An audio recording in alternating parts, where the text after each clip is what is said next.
Welcome to Fort Norfolk. My name is Stephen Forrest, and I'm the Fort Norfolk historian for the Norfolk Historical Society, and I will be the one giving you your tour today of Fort Norfolk. When you visit Fort Norfolk, you have to check in with the gate guard and show a picture ID before you can enter the fort. So after you've done that, come down to the entrance of the fort and you can start your tour. Let me give you a quick history of the fort.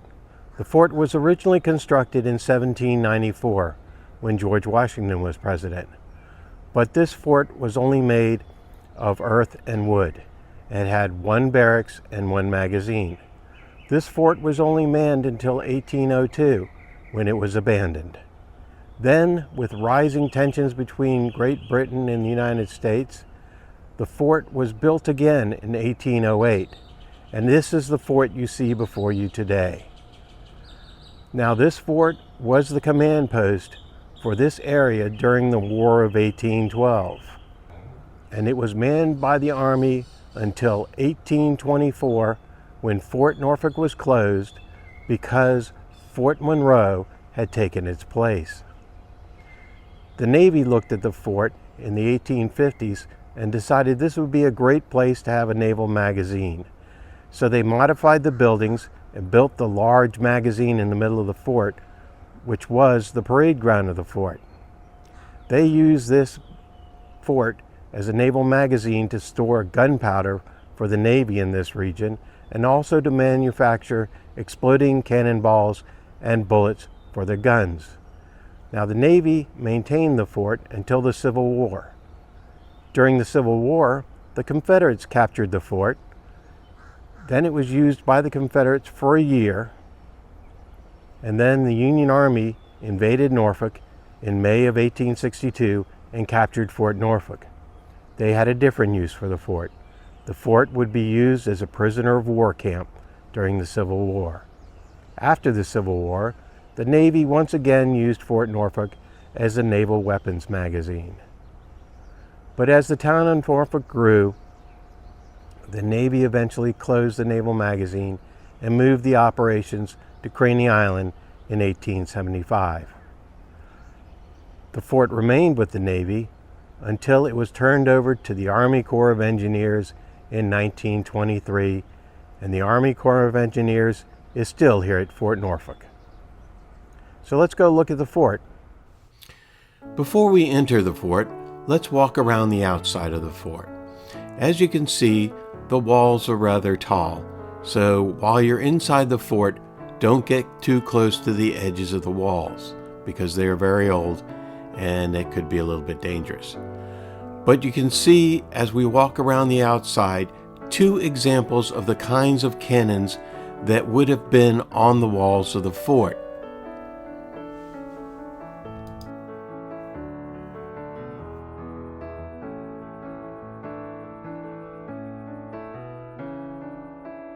As you walk around the wall, you'll notice that the wall is made of brick. There are actually several layers of brick behind the wall. Also, you'll notice that there are light spots on the wall. This is where the wall was repaired because sections of the wall have collapsed in the past. This is another reason don't get too close to the edges of the wall.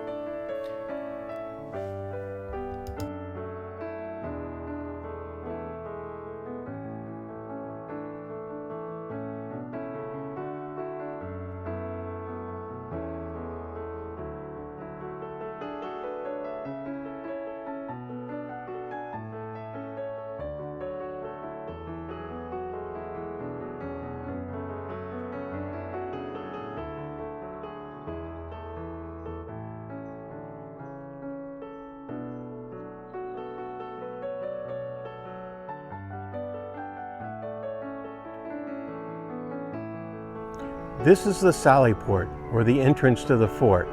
Let's go inside through the entrance and see the fort.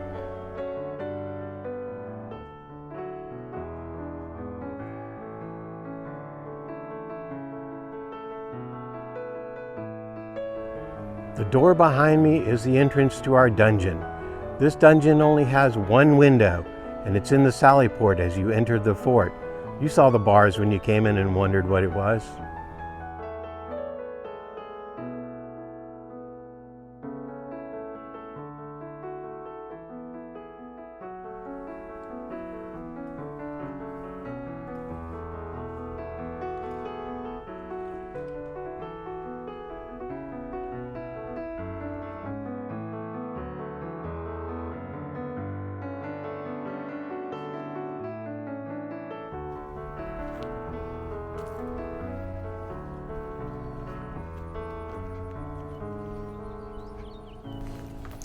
Now let's go up the steps and see the guardhouse.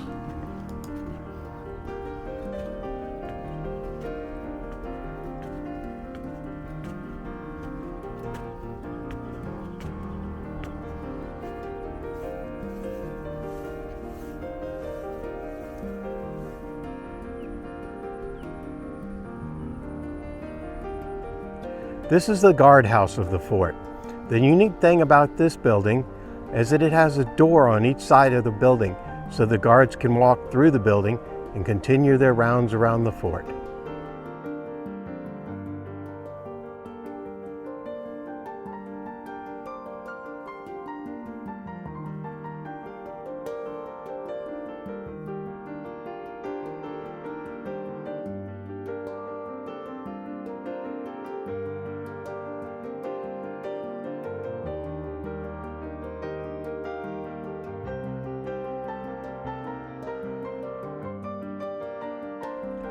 This is the cistern house. This is the building that was used to pull water out of the cistern.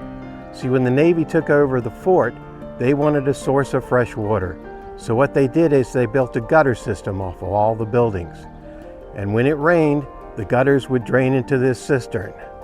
Originally, this part of the wall was like the rest of the main battery, but the Navy dug it up and built this large cistern under the ground that they used to collect water. When the ships would come in, they would pump the water out through the cistern house and send it in pipes down to the waterfront where it would fill the ships with water.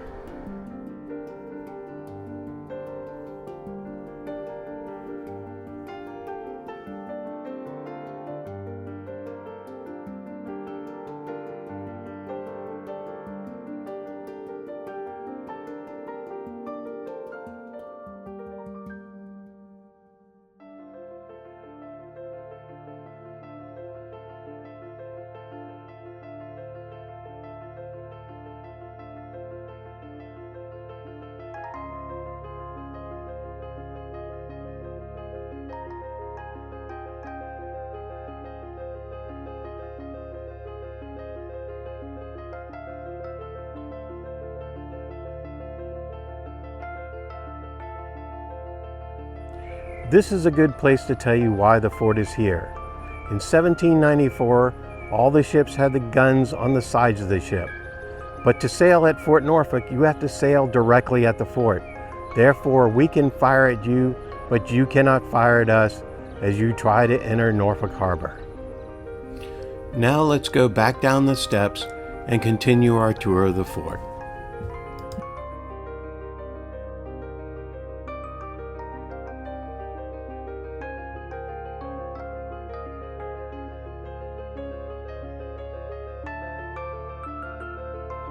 Behind me now is the storehouse for the fort. This building was constructed in 1812. It was originally not in the fort when it was built in 1808.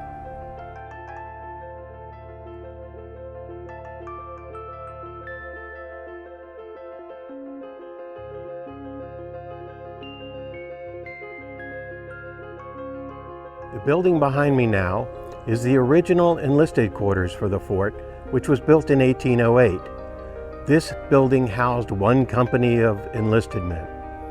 Then, when the Navy took over, they used this building to manufacture the bullets for their rifles and pistols aboard the ships.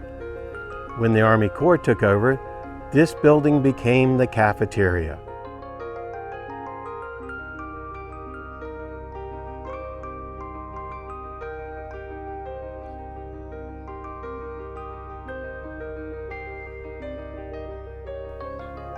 As you look carefully on this side of the building, you can see shadows of the past. Originally, this building had 3 doors and 2 windows between each door, and a window on the other side of the door. You can look at the brick and see where these things used to be. The 2 windows you see on the side of the building right now were put in during the Navy period. The larger windows are from the 1808 period, but they are only shadows on the wall. This is the carriage house at the fort. We don't know exactly when it was built, but we do know it was built after the Civil War.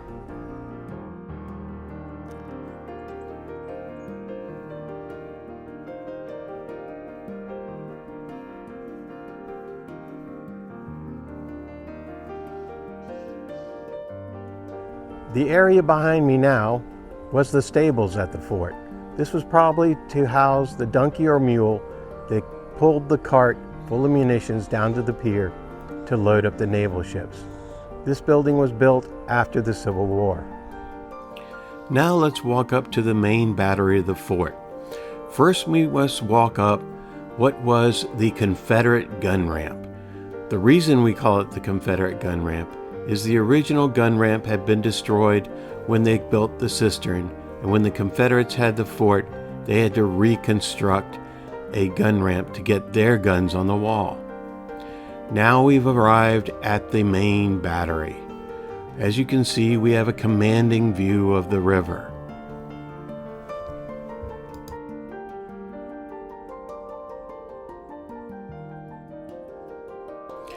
As we walk along the main battery, this is not the way it would have looked in 1808. There would have been wooden platforms here so the guns could roll back and forth against the wall. Originally, there was a wall and not a grassy slope. If you look at other parts of the fort wall, you will see what the wall would have looked like in 1808.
This is the officers' quarters, and the officers' quarters was used from 1808 until they abandoned the fort in 1824.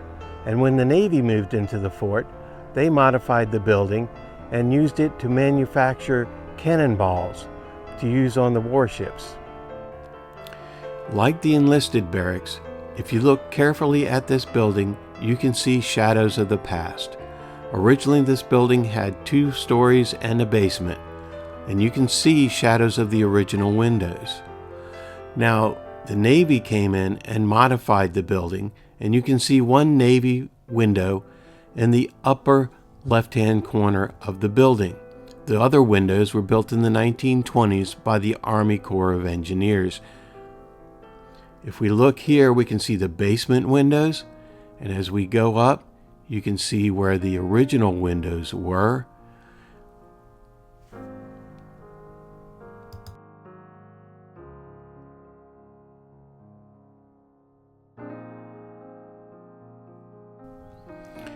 This covered walkway that goes between the officers' quarters and the Naval Magazine was built in the 1850s by the Navy.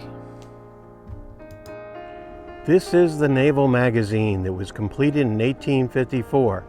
This is where they stored all the gunpowder for all the naval ships in the region. That was a lot of gunpowder.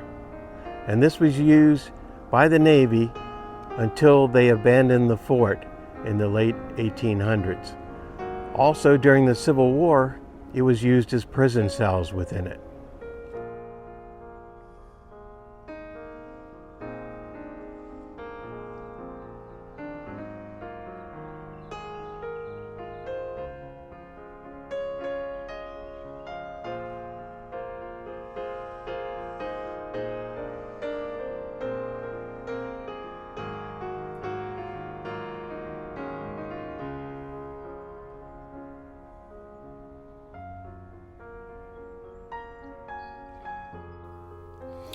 Now, walking from the entrance to the Naval Magazine to the back corner of the fort, we are approaching the place where the original magazine from the fort was.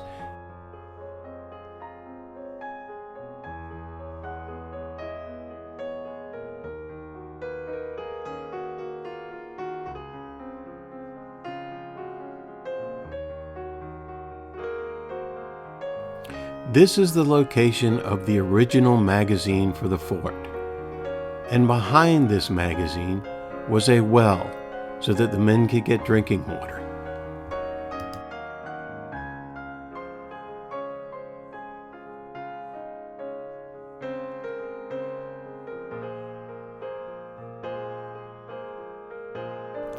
This is a good example of what the wall would have looked like around the entire fort. You can see there is an inner wall and an outer wall, and in between a large quantity of dirt with a slight slope leading to the river. This is the way the wall would have looked in front of the main battery instead of the grassy slope that we see there now.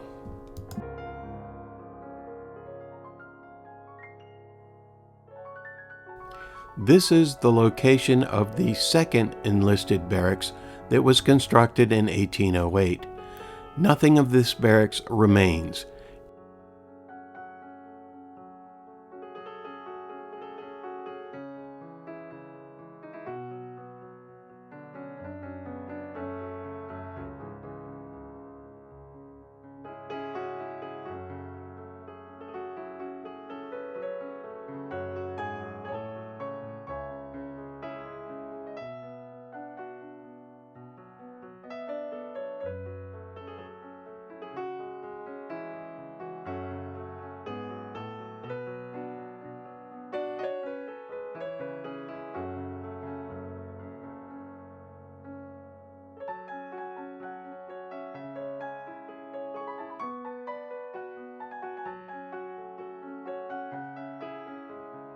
I hope you've enjoyed the tour of Fort Norfolk, and I recommend that you watch the next video in this series, and I am putting the playlist over here for Fort Norfolk, and you can subscribe to my channel over there.